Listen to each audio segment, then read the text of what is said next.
Navin Bapit, political science professor from UNC Chapel Hill. Professor, thank you for joining us. And let's start here. We were talking about it in the break. A year ago, did you think that we would be talking about this a year later in the scale in which we are? So I did believe we would continue to talk about it just given the scale of the attack. So again, if you control for population, the attacks on October 7th on Israel were much larger than 9/11. And certainly we talked about 9/11 for several years after, for well over a decade after. So I assumed we would still be talking about it. I wasn't sure what the direction of the conflict would be. And what I was hoping at that time was that the conflict could avoid a large-scale escalation in the Middle East. And it's escalated somewhat, but it could get worse if things continue. So I think we're still just watching to see how this plays out. Navin, you are an expert in this. This is an area that you study. What would be the next step in escalating this conflict, and where could we possibly see it maybe divert from that to try to get back to talks of peace, because we seem very far away from that right now? I agree. So I think that the key thing that could promote a peace of any sort, or at least a temporary ceasefire, is some form of a hostage deal.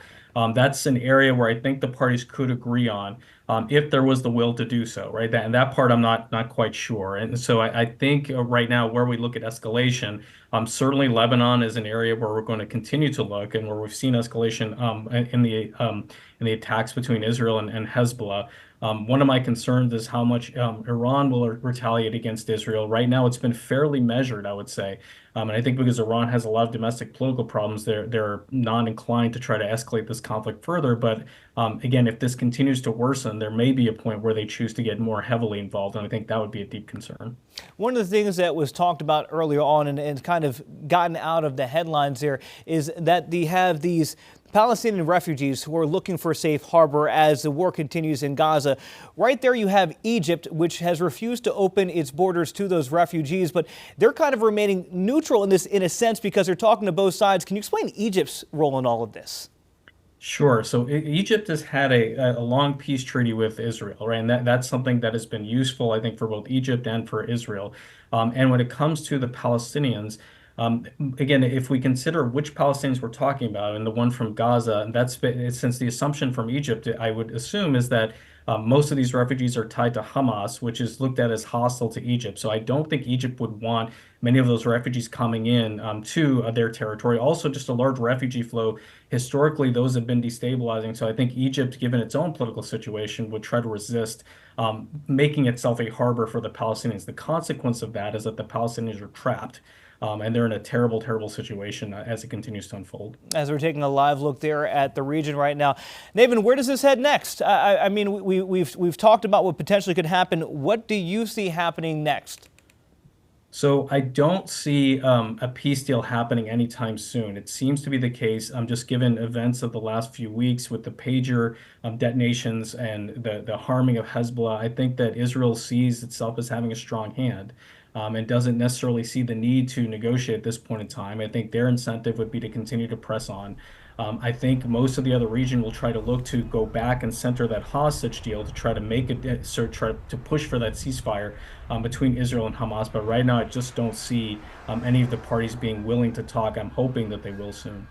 Obviously, we're in the midst of an election season. We have less than 30 days until Election Day. This is a big talking point for both candidates there.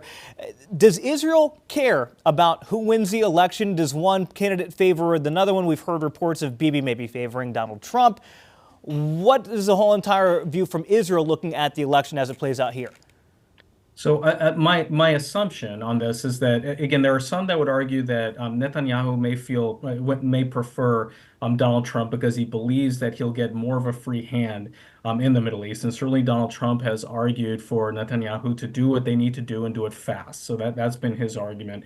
Whereas the Biden administration, if we look at them, they've actually been very, very supportive of Netanyahu. They may periodically say things like they want Netanyahu to be careful, they want Netanyahu to protect human rights, they want Netanyahu to protect civilians, but there hasn't been any real crackdown on Netanyahu as far as what his actions have been doing and what the Israeli government has been doing. So I think in both sides, Israel is actually believes that it will continue to get its military aid, it will continue to have support, and it will continue to be able to prosecute this campaign. So maybe there's a slight preference for one side or the other, but I think they believe they can continue to prosecute the campaign, and there's not going to be any consequence from the United States. And then, Navin, lastly, for voters there who are concerned with this, do you anticipate this having an impact on our election in terms of how voters feel, whether they are empathetic to what's going on with Israel? So I think that the areas, if we're looking at the U.S. election, the areas to really pay attention to are the swing states. In Michigan, for example, there is a large Arab community, and that might be significant for the U.S. election. And again, that's given that Michigan is so critical and Michigan's so close. I think that's an area that may affect the U.S. Since the U.S. electorate, and so those concerns may start to crop up in the swing states. I think there could be some marginal effect on the U.S. election, and again, the marginal effects in the U.S. election in the swing states are actually quite significant.